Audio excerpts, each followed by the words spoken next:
Today we're going to talk about hypertension. The objectives are listed for you in Blackboard. Please take a look. So essentially, primary or diagnosis of hypertension usually is in stages. Stage 1 is a clinic blood pressure of 2 or more seatings with a reading of 140/90, at least 2 seatings in a clinic. Stage 2 is 160/100. And stage 3 or severe hypertension, a reading of 180/110.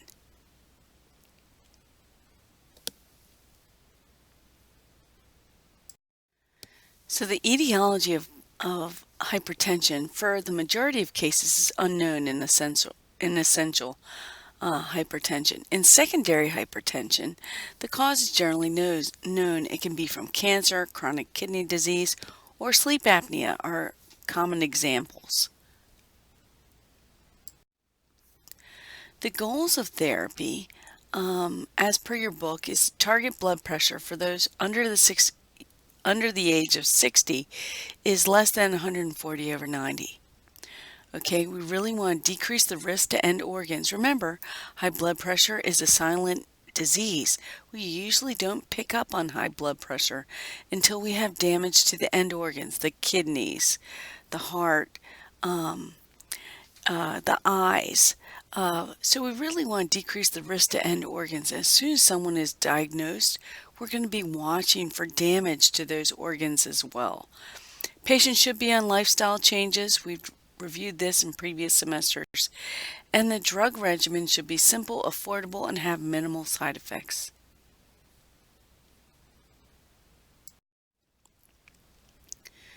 Let's do a little path overview.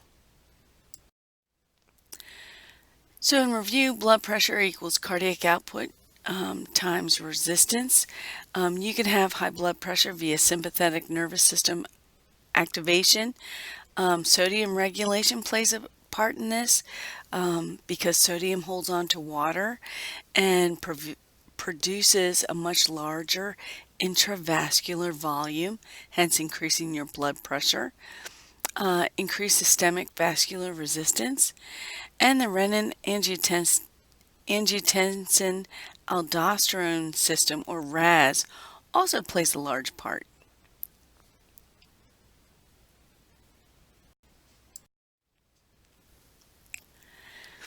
So in looking at some of the factors, sympathetic nervous system, fight or flight, when the sympathetic system is activated or stimulated, you have an increased blood pressure and increased heart rate.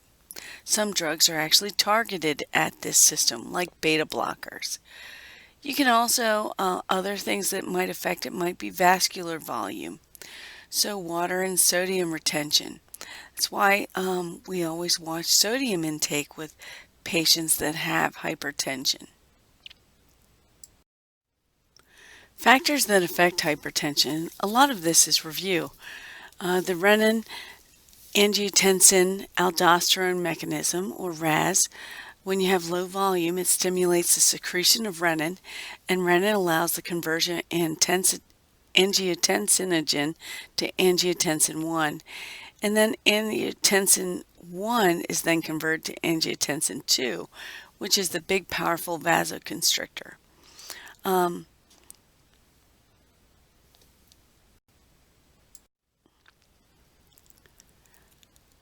Angiotensin 2 stimulates the secretion of aldosterone, and as you all know, aldosterone then increases the reabsorption of sodium and water into the bloodstream, increasing circulating volume and increasing the blood pressure.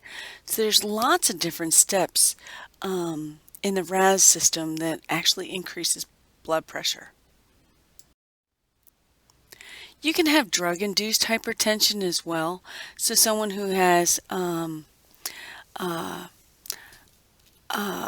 hypertension from actually not adhering to their antihypertensive drugs. You can get hypertension from NSAIDs, from cocaine or amphetamines, which are stimulants. Other stimulants like decongestants. Preparation H is not a decongestant, but it's a topical preparation that actually causes vasoconstriction. Oral contraceptives can cause hypertension. Steroids and erythropoietin can cause hypertension because it actually increases the blood volume.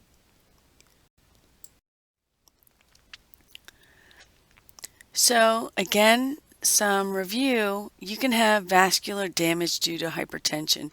And a lot of this is review. Target organs or end organ damage can be coronary artery disease, heart failure, peripheral vascular disease, atherosclerosis. You can have cerebrovascular disease like a stroke, kidney damage, or nephrosclerosis. You can have elevated creatinine, BUN, protein in the urine, and blood in the urine. And eye damage, retinal damage, in essence, can actually play out as blurred vision. You can have retinal hemorrhages and even vision loss. Now let's take a look at the drugs.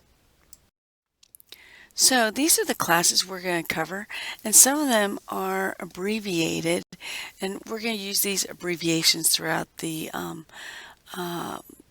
lecture today. So here's a little diagram. This is not all inclusive of all the drug classes, but you'll notice that we can give some drugs in the same part related to RAS based on how they work. So for instance, the direct renin inhibitors work early in this cycle, where something like the aldosterone antagonists work later in fighting hypertension, whereas diuretics work basically just on the intravascular volume to decrease the blood pressure in the client.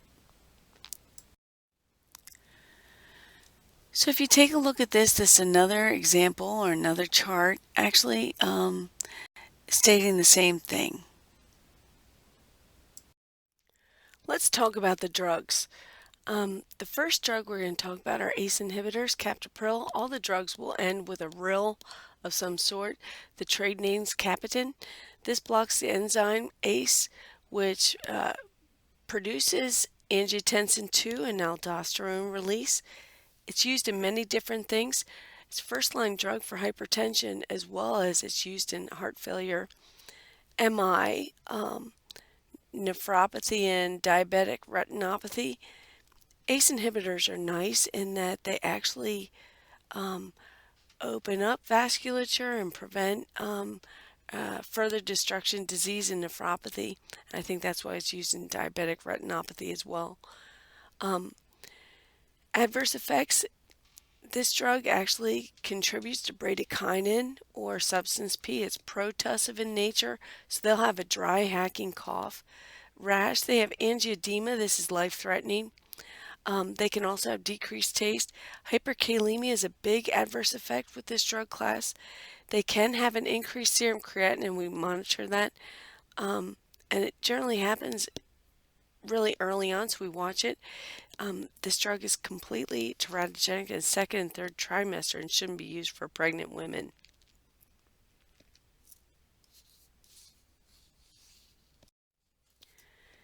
This slide is a slide of angioedema. No, this is not meant to look like Angelina Jolie. This is not what people look like. If they do develop this, they should never take an ACE inhibitor again. Additionally, they should wear a medical alert bracelet to notify other people of the same fact. Individual variations. It's contraindicated completely in pregnancy, especially in second and third trimester.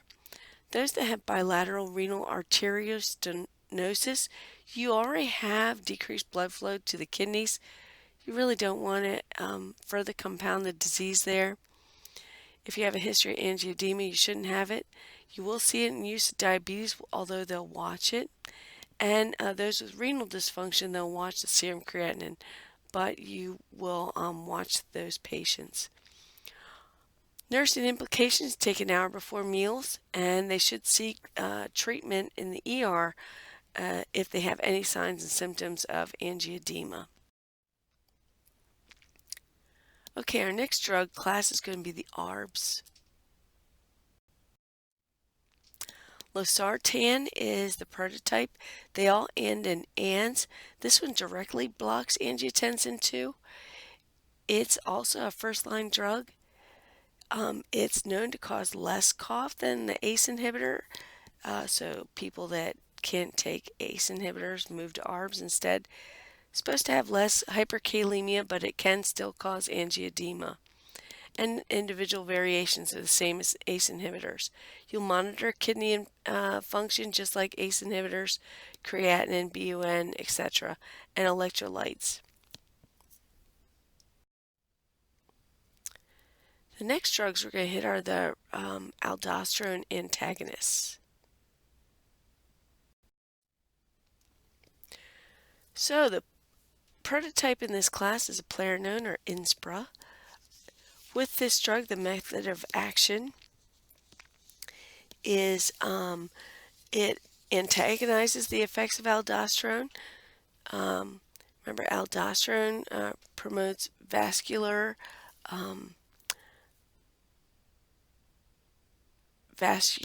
expansion. So instead, it's going to cause renal excretion of sodium and water. So you're having decreased intravascular volume. So that's why it's used in hypertension. It'll decrease the blood pressure. And it's also useful in heart failure to get rid of extracellular fluid. Adverse effects with eplerenone happen to be hyperkalemia. You'll watch the serum creatinine check in the first few weeks. And you really want to watch patients not to use this medication with potassium-containing meds. So you keep an eye on that. The next drug class is the direct renin inhibitors, DRI. Our next drug class is going to be the direct renin inhibitors, aliskiren's prototype.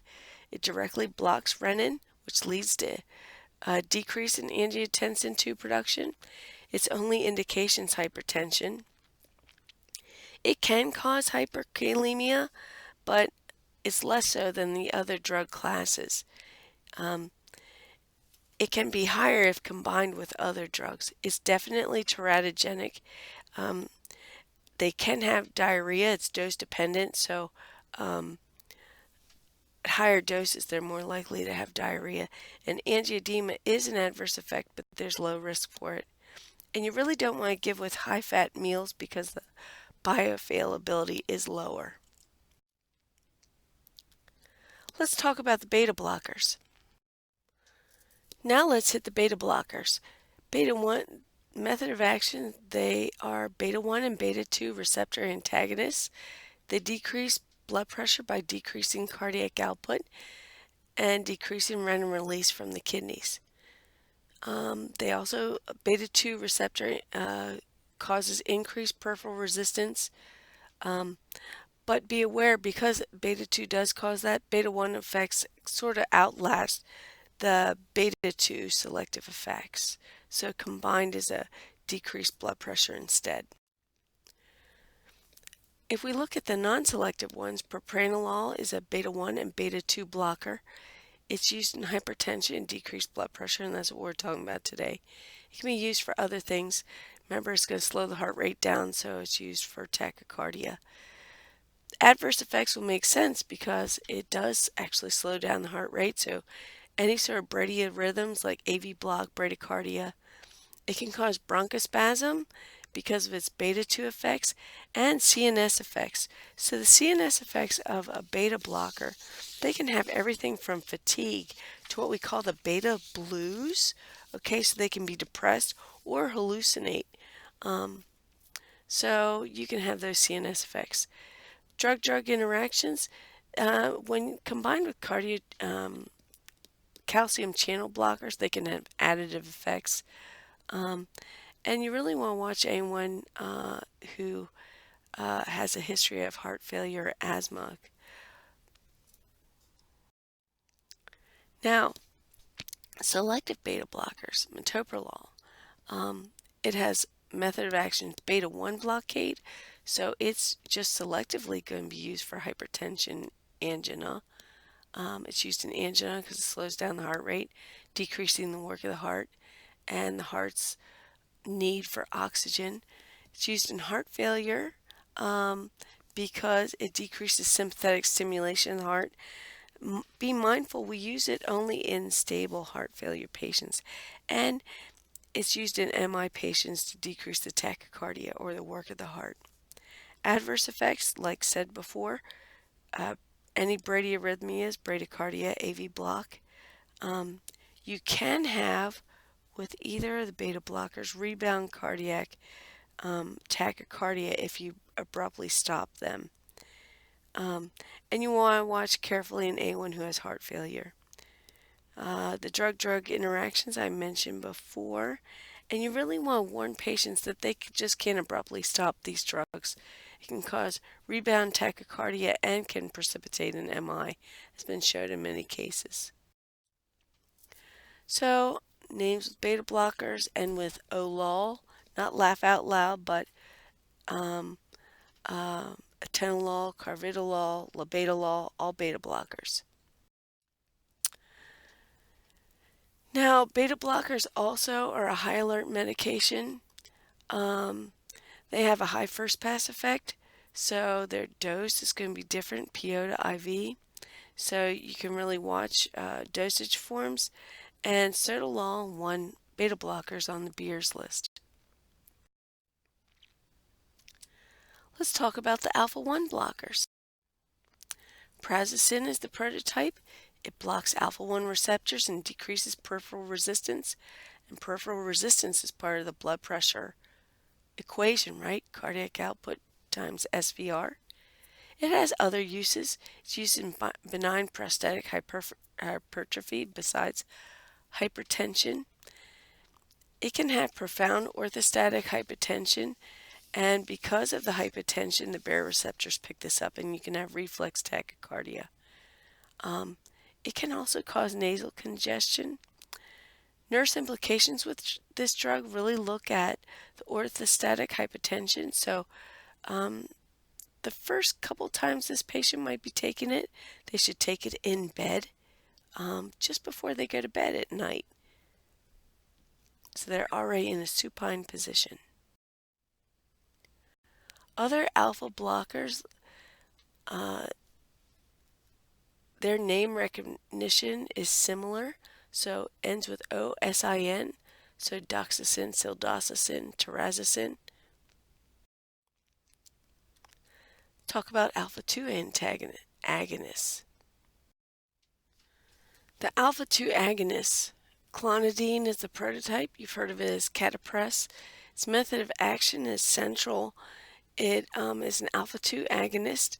It causes decreased sympathetic outflow, so you have decreased cardiac output and vasodilation. It's used in hypertension. It's used in narcotic withdrawal to decrease some of the effects of withdrawing from drugs. It has some sedative effects, so it's used in pain, ADHD, and some analgesia. Adverse effects, it can have drowsiness. You'll have 35% of the people will experience this. And in fact, 8% just have plain sedation. It becomes less intense as you continue to take this drug. 40% will have xerostomia or dry mouth. It usually diminishes with therapy as well. This drug can cause rebound hypertension due to the large increase in blood pressure in response to the clonidine withdrawal. So you can have that. CNS effects are sedation, but this has an abuse potential. In high doses, it can cause euphoria, hallucinations, which some people might find desirable. Orthostatic hypotension is very minimal but can happen.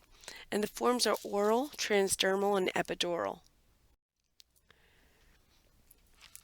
As I mentioned before, rebound hypertension can happen. It might require 1 to 2 days for onset, and the drug effects may last another 1 to 2 days after you remove the patch itself. As I mentioned before, this drug can cause some euphoria, so it does have abuse potential. So you really have to discard it appropriately. It does fit the Beers criteria, and you have to think about patch administration issues. So issues with patches: removal of old patches, rotating the application site so as good absorption. Partial patches are not a good idea. Don't use anonymous patches. Heat can actually increase absorption. Disposal of the patch should happen appropriately, and adhesion failure is an issue. So when someone puts it on, you want to make sure they don't have oil on their skin or anything. They should put it on a clean surface, and then they can use lotion or whatever that they might want. Let's talk about calcium channel blockers next. So there are two types: non-dihydropyridines, so verapamil or Kaolin, and nifedipine. So the first drug type of the calcium channel blockers are the non-dihydropyridines. Verapamil's prototype. It blocks calcium channels in the blood vessels and the heart. This is important. This is different from the dihydropyridines. Okay, so it affects the blood vessels and the heart. So vessel-wise, peripheral vasodilation contributes to decreased blood pressure.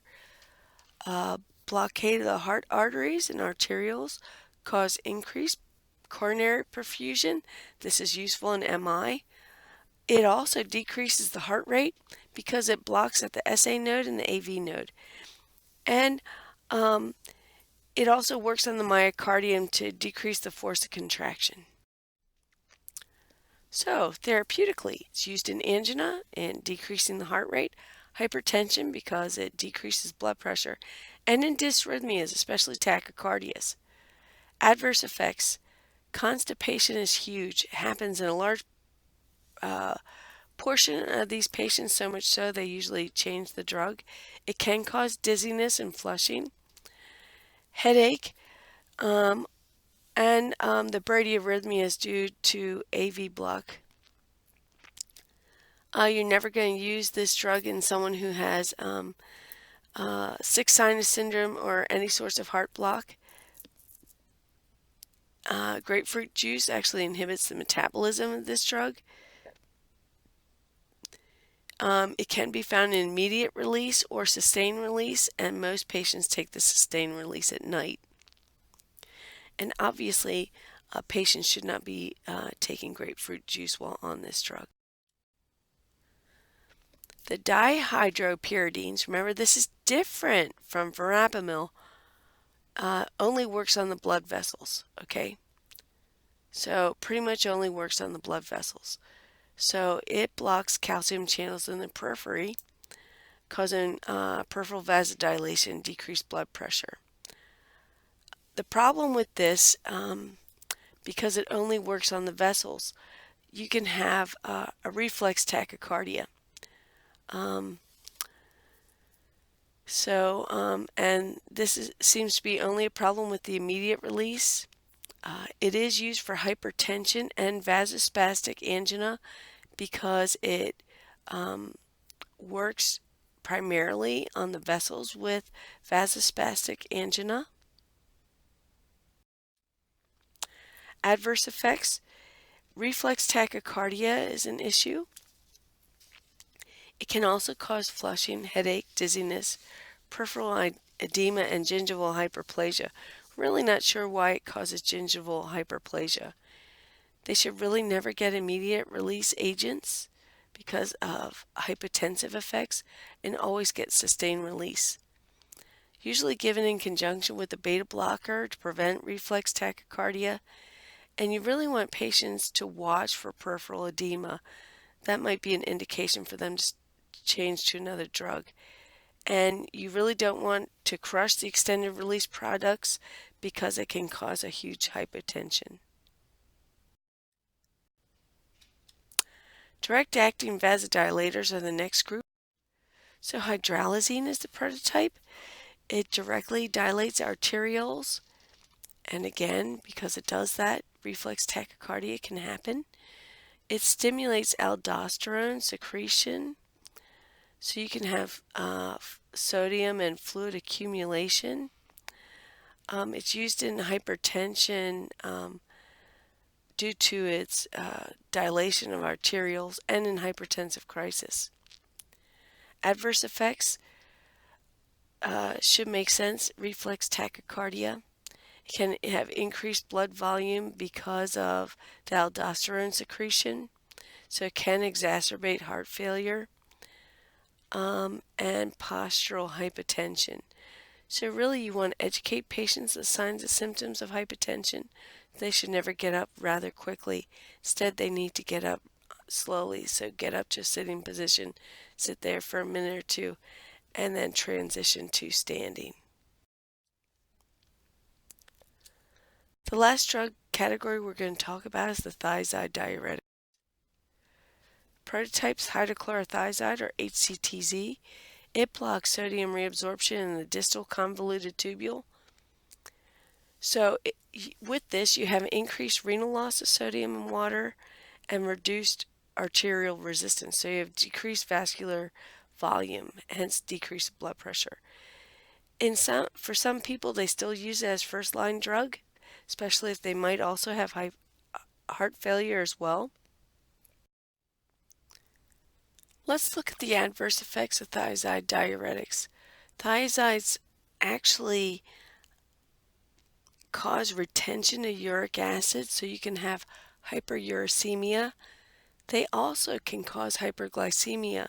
So a patient start on a thiazide diuretic, you have to start watching their glucose, and they may require an oral hypoglycemic drug to actually combat this.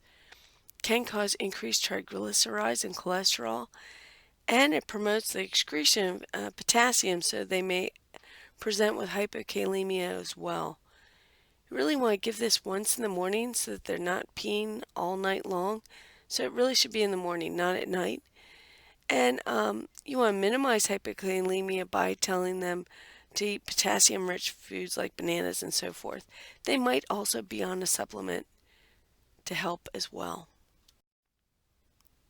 Hypertensive urgency. Now, this is usually when something is markedly elevated. So this is done under emergency situations, and I really want you to pay attention to one drug here. I also want you to realize that this is only seen in an ICU. They should have a central line and an ART line so you can monitor their blood pressure second to second, not minute to minute, but second to second. So it requires an ART line, a central line, and real-time cardiac monitoring. So looking at goals of therapy in hypertensive emergency, we want lower blood pressure slowly to minimize adverse effects. And this is done for two reasons, basically. Your body has baroreceptors in the aortic arch, the carotid sinus, and other places. And if they detect a really sudden drop in blood pressure, it will stimulate the medulla, who then stimulates the heart to have reflex tachycardia. Additionally, prolonged use of vasodilators can trigger aldosterone release by the adrenal glands, and then that triggers retention of sodium and water. So we really want to minimize these if at all possible, especially the reflex tachycardia is the big one. We use IV agents for emergencies. Good example is hydralazine, nitroglycerin, but nipride is the one I'm going to talk about, or nitroprusside. Nitroprusside is on ATI, therefore I'm going to talk about it. However, you will never see this on the floor. You will only see it in the ICU setting. The big thing about nitroprusside is the patient must have an arterial line and a central line and be on cardiac monitors. And with that arterial line, that blood pressure has to be validated that the blood pressure is indeed correct as per the arterial waveform. So that's a very unique thing. Okay, method of action for nitroprusside: it causes venous and arterial dilation, unlike hydralazine, which has arterial dilation only. So it is very, very powerful. you'll notice that you have a rapid decrease in blood pressure. Usually we use this in areas where someone's hypertensive and they have an aortic dissection or post-abdominal aortic aneurysm surgery. Other hypertensive emergencies you can think of as well. Those are just a couple that I can think of right off the top of my head. However, the method of action is so intense and so quick that you do not leave the IV pump side, not even the patient side. You stay right next to the IV pump and the patient because it is so dramatic and so quick. And if you have to go to the bathroom, you have to make sure that someone else is standing next to the IV pump when you leave the patient's side. It's that dramatic. It has some adverse effects. The big ones, obviously, hypertension. So if you are the nurse giving this drug, you start in the very lowest dose and work very slowly down. It also has two adverse effects besides hypertension, which is the biggest: cyanide poisoning and thiocyanate poisoning. Nitroprusside actually contains 5 cyanide groups within this drug. And when it's actually given, okay, the cyanide groups are actually split, and then nitric oxide is released, and nitric oxide actually produces the hypertension. But then the cyanide groups are actually converted to something called thiocyanate in the liver. And thiocyanate is metabolized in the liver using thiosulfate as a cofactor. And then it's actually excreted by the kidneys. So cyanide poisoning, for the nurse who's watching, this usually happens if you have rapid infusion of nitroprusside, but you'll see other things besides hypotension. You might have plasma lactate that might increase, altered mental status, nausea and vomiting, chest tightness. The other thing is thiocyanate poisoning. This takes longer to develop, usually several days. So if someone's on nitroprusside for several days, you can actually monitor this plasma level of thiocyanate, and they'll have adverse effects which are all CNS related. So they'll be disoriented, they might have delirium, psychotic issues. Big thing with nitroprusside, because it's so dangerous, we're not going to keep patients on it for very long. We want to get them stable, get their blood pressure stabilized, and get them off this drug. Biggest thing to watch is their blood pressure, and it requires intense monitoring directly next to the patient and the IV pump. So that's hypertension in a wrap. I hope this was helpful. Have a great day.